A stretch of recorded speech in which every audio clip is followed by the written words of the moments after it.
Bom dia, gente, tudo bem? Estamos iniciando a nossa 15ª aula da disciplina de Fundamentos de Administração, ok? Vamos lá, vamos soltar a nossa vinheta.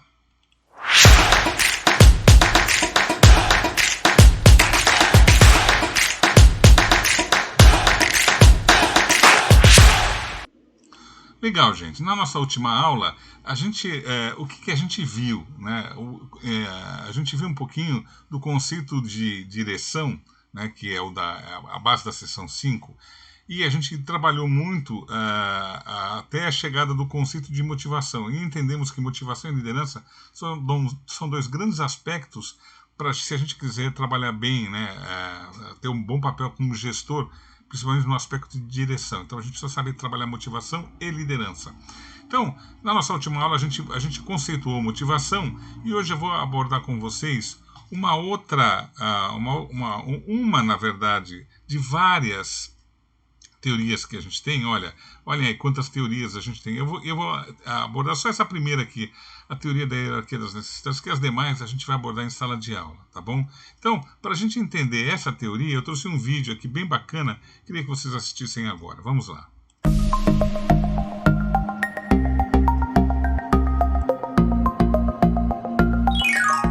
Abraham Maslow foi um psicólogo norte-americano nascido em 1908 e falecido em 1970. Seu trabalho influenciou fortemente o desenvolvimento da psicologia humanista nos Estados Unidos. A teoria de Maslow às vezes é chamada de teoria humanista, teoria transpessoal, quarta força da personalidade, teoria das necessidades e teoria da autoatualização. Maslow, entretanto, sempre se referiu à sua teoria como teoria holístico-dinâmica. Essa abordagem defende que o ser humano, na sua integralidade, é motivado constantemente por algum tipo de necessidade e que todos temos o potencial para crescer em direção à saúde psicológica, ou seja, à autoatualização. A teoria de Maslow, juntamente com as dos outros psicólogos humanistas como Carl Rogers, Gordon Allport e Rollo May, são chamadas de terceira força da psicologia. A primeira força seria a psicanálise, em suas várias abordagens, e a segunda seria o behaviorismo, que também se ramifica em várias escolas de pensamento.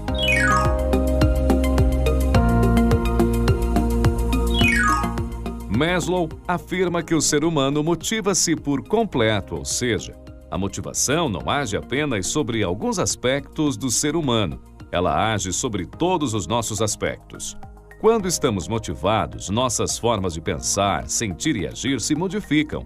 Ele também entende que a motivação é um fenômeno multifacetado complexo. Por exemplo, o desejo sexual pode estar motivado não apenas pela necessidade do prazer sexual, mas também por uma necessidade de dominação ou de ter uma companhia ou para sentir-se amado e reconhecido. Quer dizer, muitos de nossos comportamentos têm motivações inconscientes, motivações das quais não nos damos conta.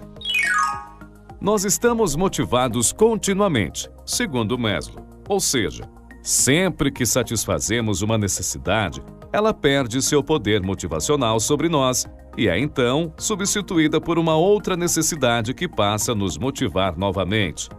Estamos continuamente buscando a satisfação de novas necessidades. Por exemplo, quando nossa necessidade por alimentação é satisfeita, nos direcionamos a outras necessidades como segurança, companhia, reconhecimento e por aí vai. Segundo Maslow, todos os seres humanos ao redor do globo são motivados pelas mesmas necessidades básicas e essas necessidades podem ser organizadas de forma hierárquica, ou seja, há uma sequência na qual essas necessidades vão surgindo em nossas vidas.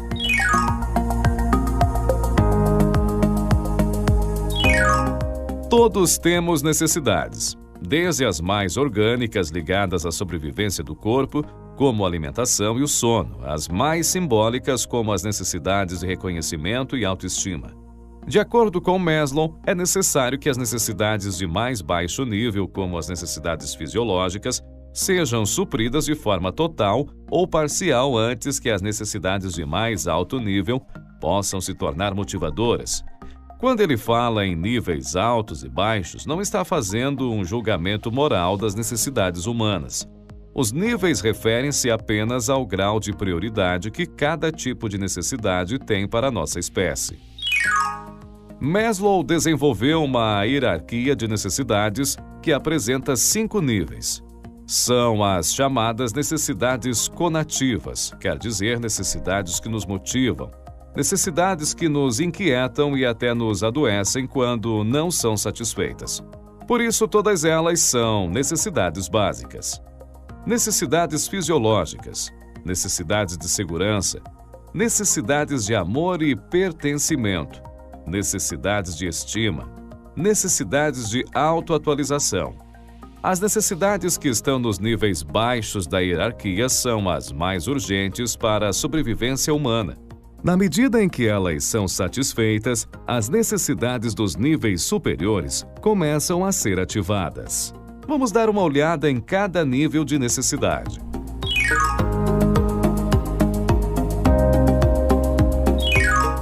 As necessidades fisiológicas são as mais básicas para qualquer pessoa. Englobam a necessidade de alimentação, água, oxigênio, manutenção da temperatura corporal e etc. São as necessidades mais preponderantes. Alguém que esteja submetido à fome constante não consegue pensar em nada além da comida até que essa necessidade seja satisfeita. É importante não confundirmos fome com apetite. Nós que conseguimos nos alimentar regularmente quase nunca sentimos fome, e sim apetite. Nós nos importamos se a comida está quente ou fria, se está suficientemente doce ou salgada, se está bem cozida. Uma pessoa realmente submetida à fome não está nem um pouco preocupada com nada disso. Seu organismo deseja apenas ser nutrido. Quando as pessoas não têm suas necessidades fisiológicas supridas, elas praticamente vivem para essas necessidades, lutando constantemente para satisfazê-las. A primeira característica que podemos destacar nas necessidades fisiológicas é que elas podem ser totalmente saciadas, ou seja, é possível saciar completamente a fome ou a sede. Quando isso acontece, a comida ou a água perdem seu poder motivacional. Uma segunda característica é a natureza recorrente dessas necessidades. Quer dizer, em algum momento nós vamos sentir fome novamente. O mesmo pode ser dito da sede, do sono ou da necessidade de respirarmos oxigênio. São necessidades que sempre retornam. Já as necessidades dos outros níveis hierárquicos, segundo Maslow, nem sempre são recorrentes.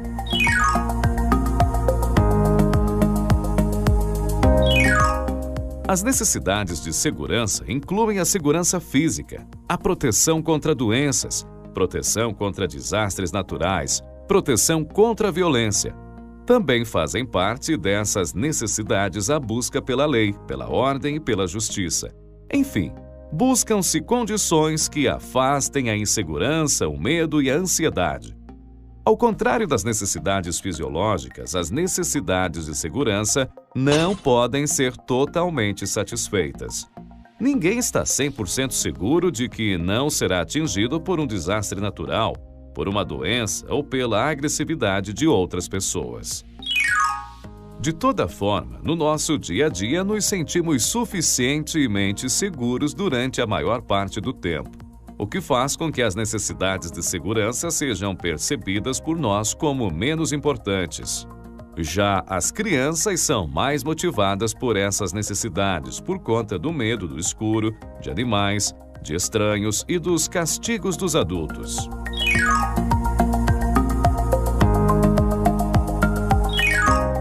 As necessidades de amor e pertencimento incluem o desejo de ter amigos, de ter uma companheira ou um companheiro com quem construir uma vida em comum.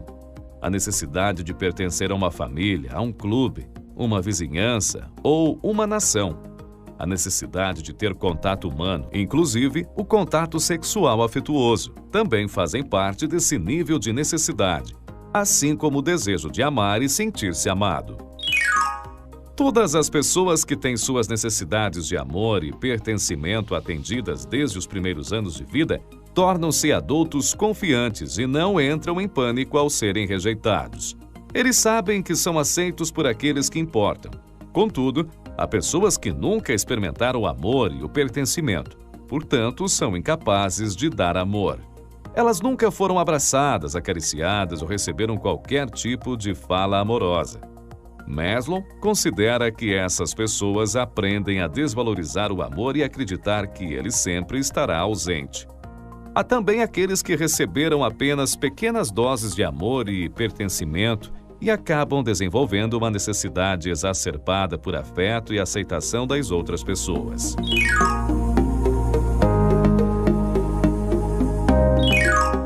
As necessidades de estima incluem o autorrespeito, a confiança, a competência e a certeza de que os outros o estimam. Segundo Maslow, podemos dividir as necessidades de estima em dois grupos, a reputação e a autoestima. A reputação é a percepção de que tem prestígio, reconhecimento ou fama, ou seja, a reputação está baseada em como alguém se sente percebido pelos outros. Já a autoestima está baseada no próprio sentimento que o indivíduo tem a respeito do seu valor e confiança. A autoestima reflete nossa busca por fortalecimento, conquista, competência, confiança e independência diante do mundo. A autoestima está baseada em confiança real e não meramente na opinião dos outros.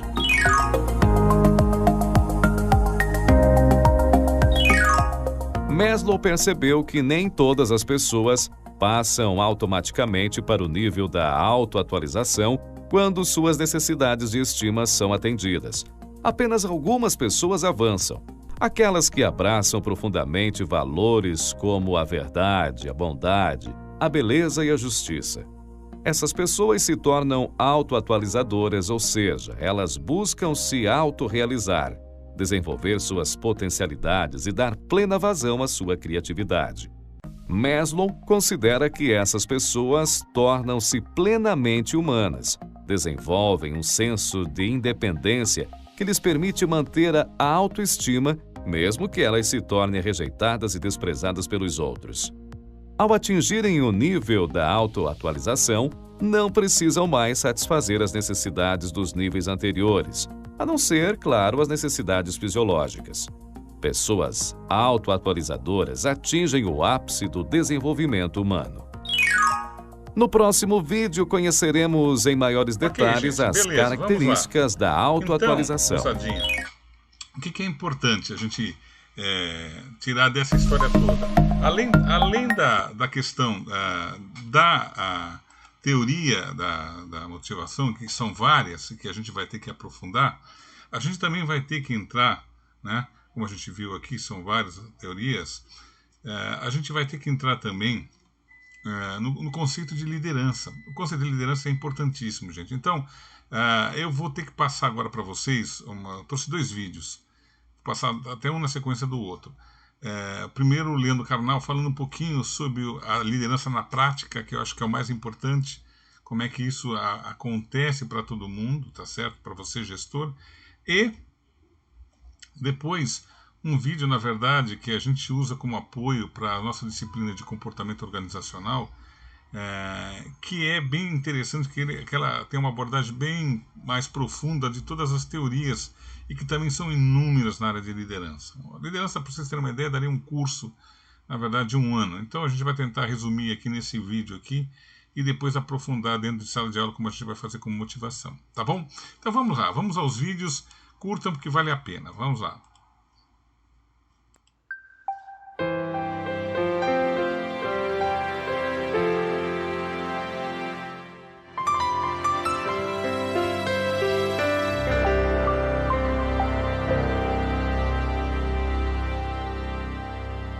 E como fica a liderança, nosso foco nisso? O líder sempre foi tratado romanticamente como uma pessoa que dirigia as mudanças. Só que as mudanças estão mais rápidas do que os líderes. Todo líder é, por definição, datado, porque a mudança é muito mais rápida do que ele. A liderança incluía um saber técnico, ser líder era quem sabia mais. Incluía um saber político pessoal, incluía intuição e esta palavra dificílima de definir, que se chama carisma. Eu defino apenas como oxigênio. é invisível, mas sua ausência é percebida imediatamente. Carisma é uma coisa bastante complicada. Líderes como Napoleão Bonaparte saíram do nada, eram outsider, fora do mainstream, e foram para o coração dos acontecimentos e levaram a França a um período histórico diferente. Líderes como Churchill, primeiro-ministro da Inglaterra 2 vezes, entre 40 e 45, e entre 51 e 55, ele se transformou no homem que tomou uma decisão que era não negociar com os nazistas, no momento que a lógica mandava negociar com os nazistas. Estes eram líderes que pensavam diferente da média e fizeram isso. Eles, nos 2 casos, cruzavam o momento, Revolução Francesa e Segunda Guerra, com a sua capacidade, e ambos erraram bastante. Napoleão errou muito no início da carreira no Egito, e Churchill errou muito na Marinha, durante e após a Primeira Guerra Mundial. Se eu tivesse que traduzir esta liderança, se eu colocasse no eixo X os fatos que eu não controlo, por exemplo, acidentes, os fatos que estão fora do meu controle, se eu colocasse nesse eixo essas questões, e no eixo Y, aquilo que são minhas decisões, como fazer exercícios, não comer gordura, aprender uma língua, eu diria que a vida não é determinada pelo acidente e não é determinada pela minha vontade. A vida é uma parábola tensa, curva, entre a minha vontade e a realidade que está ao meu redor. Acreditar que eu decido tudo é próprio da autoajuda. A autoajuda tem um pensamento que, se eu penso, acontece. Em filosofia e em psicologia, alguém achar que eu penso e acontece é próprio de crianças e esquizofrênicos. Só crianças e esquizofrênicos acham isso, que se eu pensar, acontece. Eu tenho vontade de convidar uma autora famosa de autoajuda, a autora do Segredo, e levá-la a um prédio alto e empurrá-la. Agora pensa que você pode voar, mas pensa firme, pensa decididamente, que aí você vai conseguir. Nem sempre o que eu penso acontece. O que produz, ou pode produzir, é a ação e não o pensamento. Mas também eu não sou totalmente escravo das coisas que acontecem. Exatamente o que no século XVI Maquiavel dizia no Príncipe, que todos os líderes são uma conjugação de fortuna, fatos aleatórios, com virtude, capacidade técnica das pessoas de terem habilidades. Este é um cruzamento permanente. A liderança não é uma questão de sorte, e na liderança não pode se basear apenas em capacidade. Porque uma coisa é você ser líder num momento X e no momento Y. Mas saber combinar fortuna e virtude, se vocês quiserem, leiam apenas o capítulo 18 do Príncipe, onde Maquiavel define a nova política moderna, uma política baseada em relações de poder, distingue o líder, aquele que faz parte da fortuna também, do organizador de tarefas, que não é um líder, é apenas um coordenador de tarefas. É o caso da noção tradicional militar de estratégia. Estratégia é uma palavra que vem do grego para indicar alguém que no exército prevê as funções e as atividades seguintes. Estratego era aquele que imaginava que a cavalaria do inimigo podia atacar pela esquerda. Se ele fosse um bom estratego, como é um bom goleiro, ele tem que intuir para que lado vai a bola. E graças a isso, ele é um termo militar que pensava que a racionalidade estava inteiramente ao alcance das pessoas. Não há nada que eu possa fazer que prevê o futuro. Não há nada que eu possa fazer que preveja o futuro. O futuro é inalcançável para todos nós. O que eu posso é aumentar a virtude para enfrentar a fortuna. Ou seja, eu não sei o que vai acontecer. Eu não posso prever isso. Mas a estratégia contemporânea se baseia nisso, que com variáveis o resultado é racional e possível de ser controlado. O resultado não é racional. É impossível de ser controlado, mas uma boa estratégia ajuda a aproximar aquela parábola que eu mostrei do meu objetivo. Só que para isso o líder tem que aprender a refazer diariamente, quase que diariamente, tudo isso.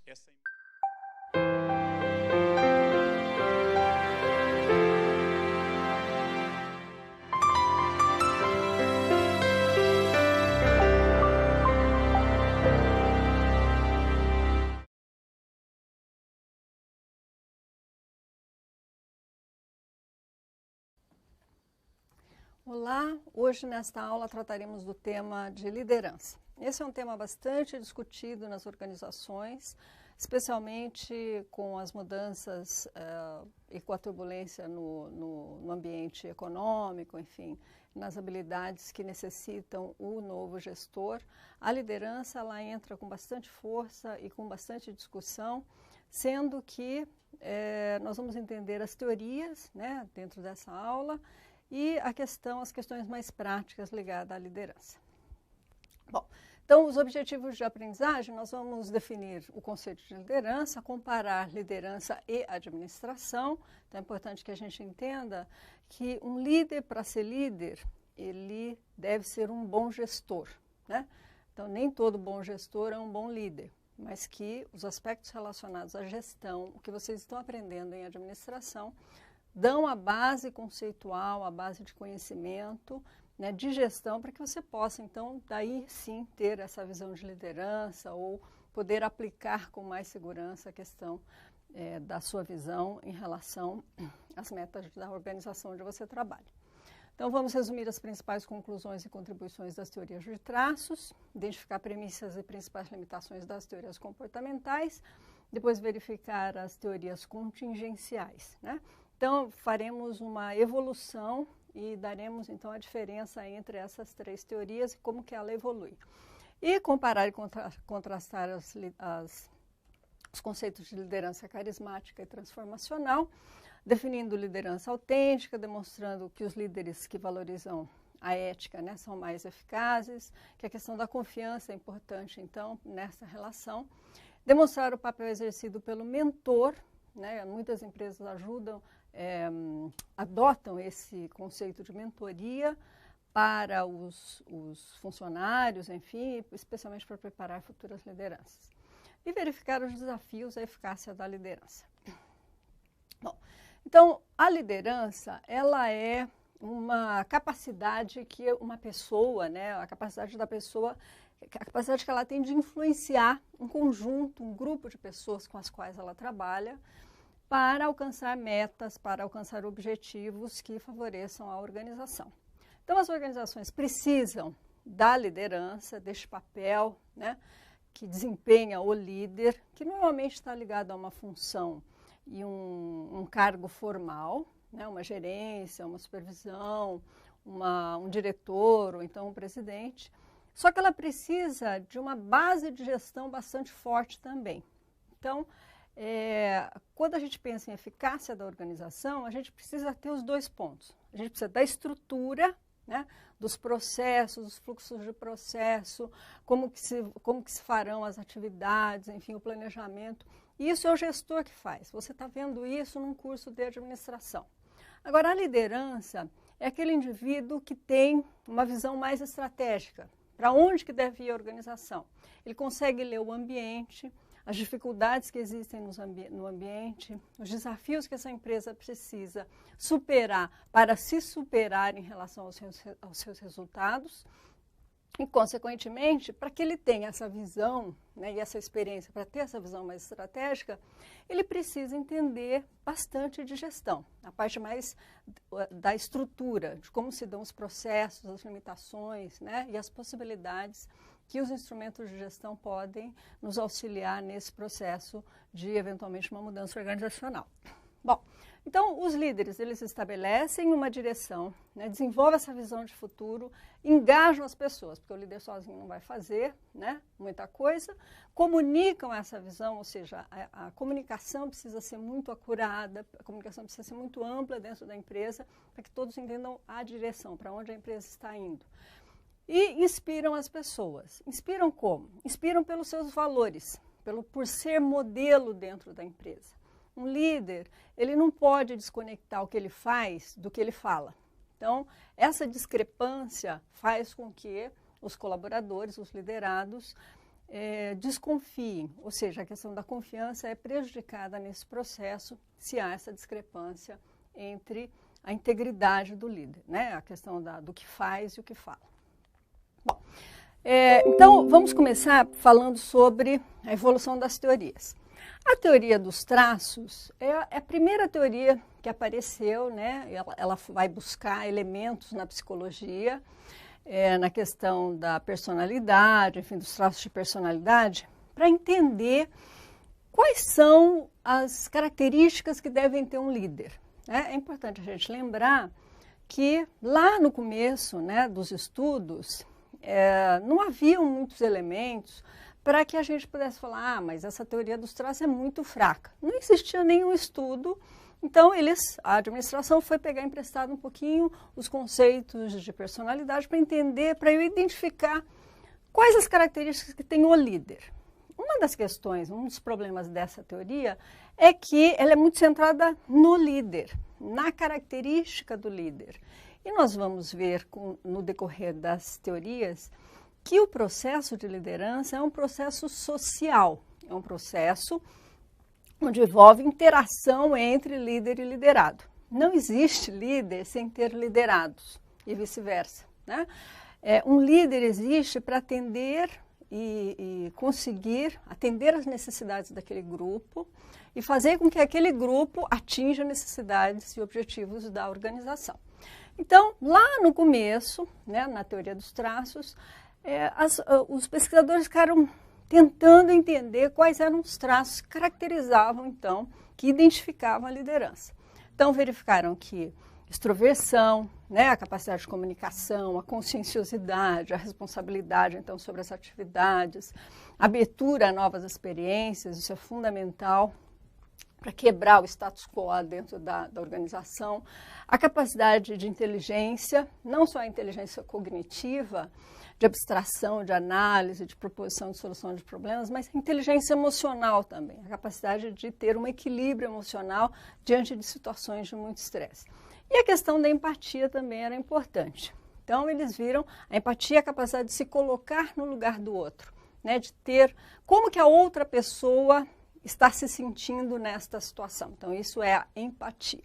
Então, essas características, né, esses traços de liderança, eles foram selecionados, né, dentro dos estudos para identificar, para poder auxiliar na identificação da liderança. Agora, os traços, eles não preveem uma liderança, não distinguem a liderança eficaz da não eficaz. Eles simplesmente prevê características da liderança. Então, como eu disse, essa teoria está muito focada no indivíduo, né, no traço do líder sozinho. Aí o pessoal começou a pesquisar mais e falou, olha, eu acho que só traço de personalidade, né, como não vai definir se é eficaz ou não é eficaz, não é suficiente. Então, talvez eu precise entender quais são os comportamentos do líder. O que faz dele um líder? Né? Qual é o estilo de comportamento dele que faz com que os liderados se sintam mais satisfeitos ou não. Aí entrou o pessoal, os teóricos, né, que trabalharam as teorias comportamentais, ou seja, não é mais o traço do indivíduo sozinho, do líder, mas o que esse líder faz, qual é o comportamento dele diante dos liderados, então quais eram essas características, quais eram esses comportamentos. E daí nós temos duas grandes correntes, né, que é a Escola de Ohio e de Michigan. A Escola de Ohio falava basicamente que o líder deve pensar, então, na estrutura de iniciação e numa característica de consideração. A questão da estrutura de iniciação se refere à capacidade que o líder deve ter para definir e estruturar o próprio papel e dos seus funcionários, né? O que as pessoas devem fazer, então, para alcançar os objetivos. E a questão de consideração, o líder tem que ter um balanceamento para manter relacionamentos de trabalho baseados, então, na confiança mútua e no respeito, então, às ideias dos funcionários. A Escola de Michigan já vem bastante semelhante, ela caracteriza, né, dois fatores bastante importantes para a gente entender o comportamento dos líderes. Um líder é orientado para pessoas, ou seja, ele é uma pessoa que enfatiza as relações interpessoais, demonstra o interesse nas pessoas, nos seus colaboradores, nas suas necessidades e aceita as diferenças que existem no seu grupo. E tem aquele líder que é mais voltado e orientado para a produção, ou seja, ele descarta a questão das pessoas e se foca bastante nos aspectos técnicos, nos aspectos práticos do trabalho.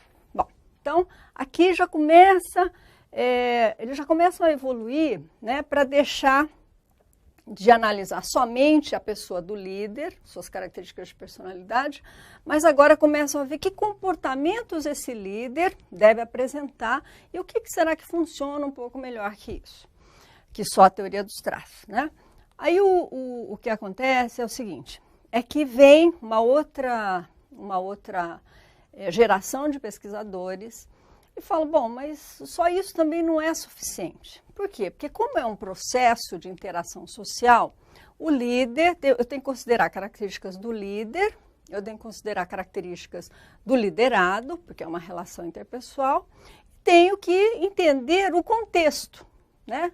Será que em todas as situações o líder vai funcionar do mesmo jeito? Um estilo de liderança vai funcionar em qualquer situação, para qualquer tipo de subordinado, né? Então, eles começam a incluir mais fatores para entender a dinâmica dessa relação. Então, entram as teorias contingenciais ou teorias situacionais. A primeira delas está muito baseada ainda, e tem resquícios, né, da teoria de Michigan, de Ohio, que fazia essa diferenciação entre líderes mais orientados para relacionamento e outros mais orientados para tarefa. Só que agora ele diz o seguinte, que o modelo então de situação, né, de contingência de Fiedler, ele diz o seguinte, que os grupos eficazes dependem, né, da adequação entre o estilo do líder, na interação que ele tem com seus subordinados e do grau de controle que ele tem e de influência que o líder tem sobre a situação. Ou seja, ele pode ser orientado para relacionamento ou para tarefa, e isso é identificado num questionário, né, num questionário chamado questionário do colega de quem menos gosto, que tem toda lá uma metodologia que diz se você é orientado para relacionamento ou para tarefa. Só que isso vai depender, né, tem um acréscimo que é como que é a situação. Então, o estilo de liderança, se é mais para relacionamento ou para tarefa, também vai depender da relação, né? O que é essa situação, então? É a relação entre o líder e o liderado, ou seja, qual é o grau de confiança que existe entre os dois, a credibilidade e o respeito que os membros têm pelo seu líder, o grau de estrutura da tarefa. É estruturada, é formalizada com procedimentos formais ou não? E o poder da posição do líder. Esse líder tem poder ou não de contratar, de demitir, de tomar ações corretivas disciplinares, de conceder promoções ou aumentos.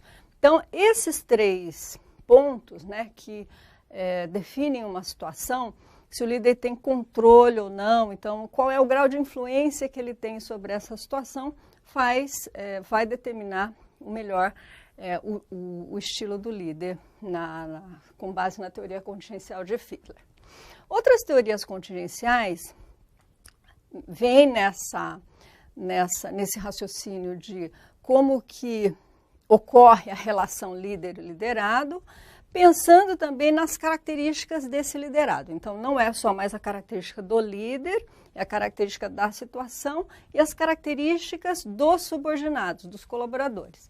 Então, nós temos a teoria de liderança situacional, de Hersey e Blanchard, que fala sobre o nível de prontidão dos subordinados. Ou seja, o líder vai adotar um estilo de liderança, o estilo vai depender do grau de prontidão dos subordinados. Ou seja, ele faz lá 4 categorias, né, de pessoas que são capazes e motivadas. Ou seja, se ele é super capaz e super motivado, o líder não tem que ser super diretivo, super controlador, dizer o que tem que fazer passo a passo. Essa pessoa, né, esse liderado vai precisar de mais autonomia. Então, o líder não precisa ter esse estilo tão diretivo. O líder capaz e desmotivado, ou seja, capaz, tecnicamente ele é bom, só que não está muito motivado. Então, ele tem que ser mais apoiador, verificar mais as necessidades deste funcionário, enfim, ter um estilo mais apoiador. O incapaz e o motivado, né, a pessoa tecnicamente não é boa, mas ela quer fazer as coisas. Então, o líder precisa dar mais atenção aos aspectos técnicos do trabalho. E o incapaz e o desmotivado, que também seria o máximo de atenção do líder, porque ele precisa do aspecto de relacionamento, né, ser apoiador, verificar as necessidades do liderado e ter, conseguir, né, apoio, né, na estrutura da organização para motivar, para deixar esse trabalho e as tarefas mais significativas.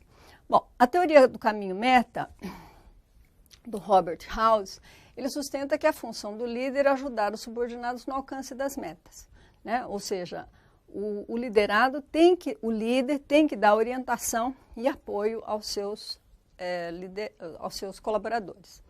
E o modelo de participação e liderança do Vroom, né, que relaciona então o comportamento de liderança com a participação dos liderados no processo decisório. Então é uma árvore de decisão, incorpora 7 situações, 5 estilos de liderança para poder dizer o estilo então de liderança mais adequado.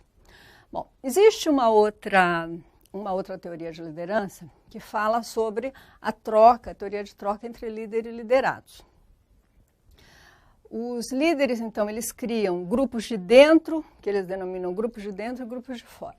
Na verdade, isso parece um pouco injusto, mas normalmente é o que acontece, né? Os líderes, são seres humanos e eles, naturalmente, não só os líderes, todas as pessoas, elas têm uma questão de compatibilidade pessoal, né? Elas gostam das pessoas que se assemelham a elas, né? Que são semelhantes, que têm expectativas parecidas, que têm o jeito de trabalhar, o drive para trabalhar muito parecido. Então, tem muito da compatibilidade pessoal, né? As pessoas têm pessoas que você conversa melhor com algumas pessoas em detrimento de outras. Tem a questão da competência, né, do subordinado, ou seja, a capacidade técnica, se a pessoa tem potencial para ter mais capacidade técnica, enfim. E a questão da personalidade também, né? Personalidade mais extrovertida, comunicativa, enfim. Então, nós vemos que o pessoal que ele elege, né, como grupo de dentro, ele vai ter maior interação com o líder, ele vai ter um nível maior de confiança, porque quando você tem esse papel grande da extroversão, né, o papel da confiança, o papel da comunicação, você então consegue demonstrar mais o seu desempenho e ter avaliações e um feedback mais rápido sobre a sua atuação. Em detrimento dos de grupo de fora, que são relações que o líder mantém, que são relações mais formais, né? São pessoas que não chamam tanta atenção, né, para ele em relação ao seu desempenho, em relação aos seus valores, e automaticamente fica um pouco de fora daquele líder, daquele grupo mais preferencial do líder, tá bem? Não é uma situação ideal, mas ocorre com bastante frequência nas organizações, porque nós somos seres humanos e as pessoas, por mais que a gente tenha conhecimento da necessidade de ter um tratamento igual, né, equilibrado dentro da empresa, nós nos aproximamos, as pessoas se aproximam mais, com mais parecidas elas são com as nossas características. Então, automaticamente, você acaba tendo interações mais fortes, além das relações formais de líder e liderado. Bom, em relação à liderança carismática, nós caracterizamos, né, como uma percepção que os seguidores têm do líder, como se ele tivesse alguma capacidade heróica ou extraordinária que são observadas, né, pelos liderados.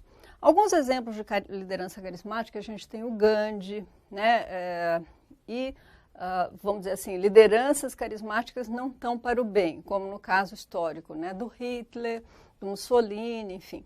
São líderes que têm uma grande capacidade de mobilização das pessoas. Claro que isso está ligado também com o favorecimento de um momento histórico que faz com que esses líderes emerjam, né, na sociedade, e exatamente porque eles emergem no momento em que as pessoas necessitam dessas pessoas carismáticas, né, que apresentam características meio heróicas ou além do natural, né, além daquilo que a gente está acostumado a ver, e elas desempenham, né, um papel, algumas características, né, tem características como visão e articulação, ou seja, elas propõem um futuro melhor que o status quo, eles propõem uma mudança, né? E se a gente pensar nesses líderes carismáticos, todos propuseram grandes mudanças, né? Mudanças para o bem ou mudanças para o mal, que acabaram em tragédias. Mas eles promovem promovem um atendimento de uma necessidade que é coletiva, que as pessoas estão precisando naquele momento. Então, são capazes de esclarecer a importância da visão em termos compreensíveis, né? Então, são bons oradores, são muito bons para argumentação. Então, na empresa, é importante que também tenha e desenvolva como gestor essa característica desse líder carismático, porque são pessoas que atraem as outras, né? Como se elas fossem um polo de atração, onde elas começam a falar, e a habilidade oratória ajuda muito de argumentação, onde as pessoas elas são convencidas, né, a te escutar, ou então esses líderes carismáticos conseguem essa atenção das pessoas exatamente por mostrar grande habilidade de comunicar a visão e de articular visões dentro de uma organização. Assumem um risco pessoal, né, assumem os custos, né, da atitude, tem uma atitude favorável em relação àquela mudança, corre risco pessoal para atingir aquela visão. Tem sensibilidade às necessidades dos liderados, ou seja, são muito perceptivos em relação às capacidades das pessoas, que são diferentes, e sensíveis às necessidades e os sentimentos alheios. E apresentam comportamentos não convencionais, né? Eles são contra as normas, eles querem quebrar o status quo. Em grandes processos de mudanças, esses líderes são muito interessantes. Agora, ser só carismático tem lá o seu lado perigoso, né? E de que merece uma atenção, porque muitas vezes a liderança carismática, os líderes acabam pensando muito em si.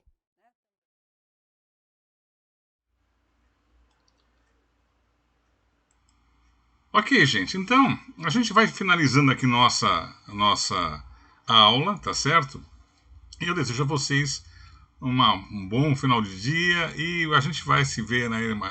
Temos mais uma aula pela frente, ok? Forte abraço a todos. Fiquem bem.